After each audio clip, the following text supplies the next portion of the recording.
Wildlife Center is the best place to bring an injured wild animal, whether it be a turtle or a fox or a bunny rabbit, an injured or orphaned possum or squirrel. We've got a fox kit too, so we give uncommon care to common wildlife in the Missouri area.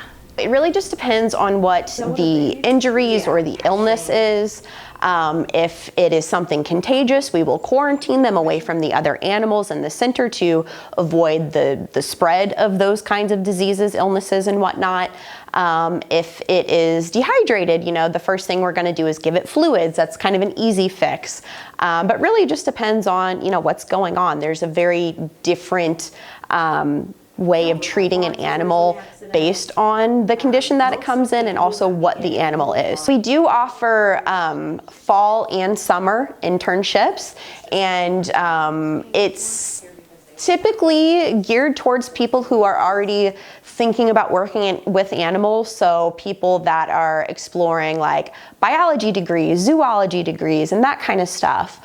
It's not required that you have any kind of experience with animals. Same with volunteers, you do not have to have experience. But interns that, are already thinking about getting into that line of work, they do get priority, of course.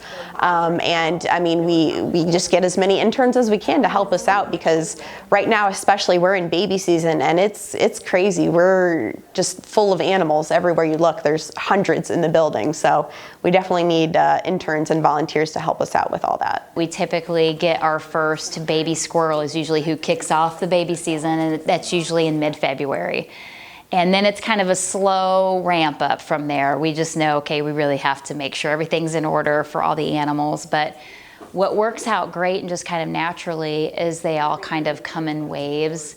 So our squirrels now are almost all, it's really slowed down and they're all getting raised and close to release, a lot of them. And so about that time, the possums start coming in. And then, now they're starting to slow down. Now the waterfowl's rolling in. And the bunnies are just constant. They come in from about February, end of February through October, even November. And that's kind of, they ebb and flow a little bit, but it's constant. This is an amazing place to put in some time, and the rewards are immeasurable.